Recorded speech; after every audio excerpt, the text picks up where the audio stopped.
Hello, I'm David Hughes. Welcome to Your Perfect Body, the podcast of the Esoteric Teaching community. Today's selection is an essay entitled Divine Love.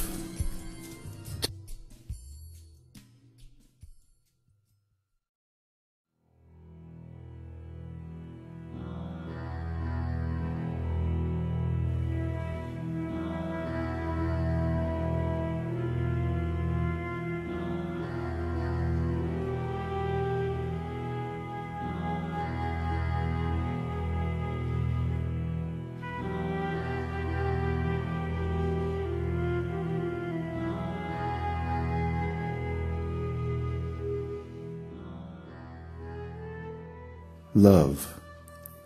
We all need it, and we need to both give and receive it.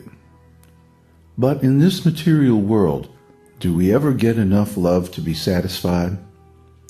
Or even if we do get to give and receive love, is it ever perfect? And is love in this material world ever eternal? We all know the answers to these questions. No, no, and no. We cannot get the satisfaction we seek from love in this material world because as spiritual beings, we need a much larger quantity of love and affection than are available here. We want perfect love with a perfect person, and we want our love relationship to be eternal. But we can experience satisfaction in love if we pursue divine love, or bhakti rasa, through the path of the esoteric teaching.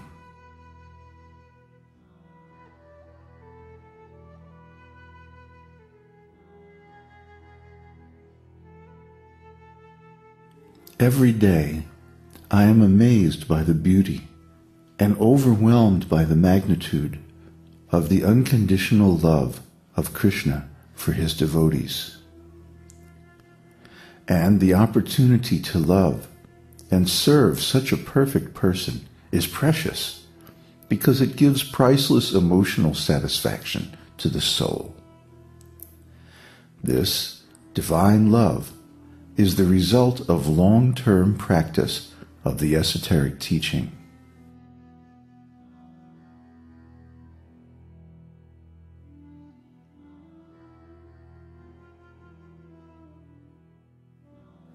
During the past few days and weeks, we have been going over the beginning shlokas of the second chapter of Bhagavad-gītā with a fine-toothed comb. We have discussed one point in particular until I'm sure you're tired of hearing about it: the eternal individuality of the soul. But we have to master the basics of the esoteric teaching before we can understand the advanced topics. So far, we've been concentrating on the theory of the esoteric teaching, and maybe it's been a little bit dry. Well, today we're going to discuss the application. The application of the esoteric teaching's philosophy of the eternal individuality of the soul is in the experience of divine service and spiritual love. We cannot love unless we are an individual and a person, nor can we love someone unless they are an individual and a person. By definition, love is a reciprocal exchange of service and affection between two individual persons. A loving relationship can only exist between conscious, individual persons. It cannot exist between two objects or between a person and an object because love must involve mutual reciprocation to be satisfying.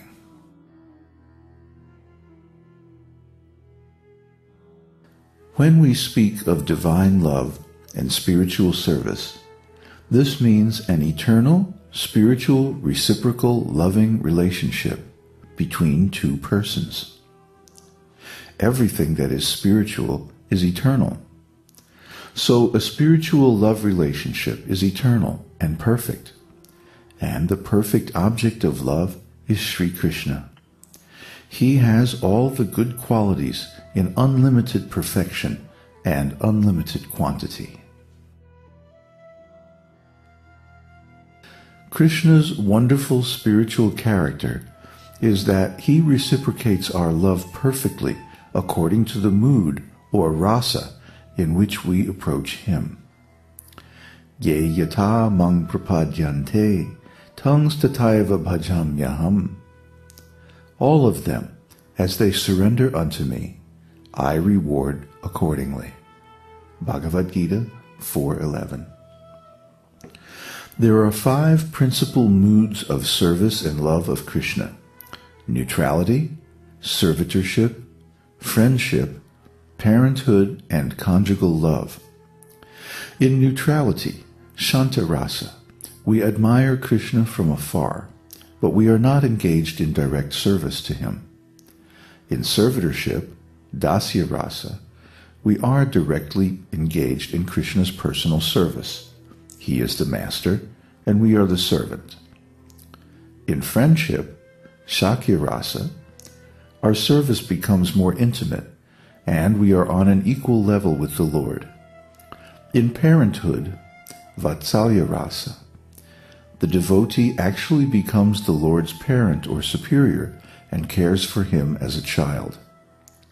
And finally, conjugal love, Madhurya Rasa, is the highest form of direct, intimate service to the Lord, where the devotee actually becomes the lover of the Lord, and he reciprocates. Conjugal love is the most exalted and advanced mood of spiritual service in love of Krishna, but all of them are equally glorious because they are completely spiritual and eternal. And each spirit soul already has an eternal relationship with Krishna in one of these 5 moods. The practices of the esoteric teaching, especially chanting the holy name of the Lord, remove the covering of material consciousness and false ego from the soul, allowing him to revive his original spiritual consciousness. At that time, the soul remembers his past relationship with Krishna, and it resumes as if nothing had happened. The master teacher will never tell you what your relationship with Krishna is, whether you are situated in the rasa of neutrality, servitorship, friendship, parenthood, or conjugal love. Why? When you come face to face with Krishna, you will know. Just like when you are presented with a big plate of sumptuous food, no one needs to tell you whether you have an appetite for it. Or when a young boy and a young girl come face to face, no one needs to tell them that they're attractive to one another. They just spontaneously know. Similarly, when you become self-realized, you will spontaneously know what your relationship with Krishna is. There's no need for any mechanical system or any artificial means of revealing it. It will spontaneously manifest as soon as you approach Krishna by study, service, and purification. This is self-realization, and it is the miracle of the esoteric teaching.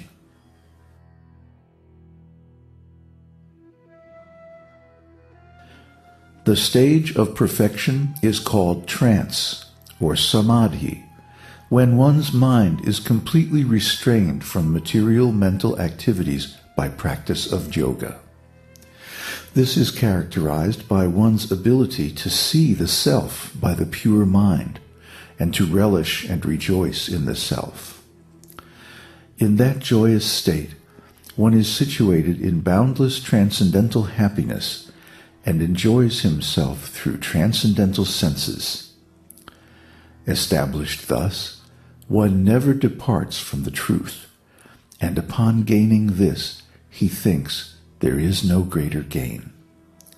Being situated in such a position, one is never shaken, even in the midst of greatest difficulty.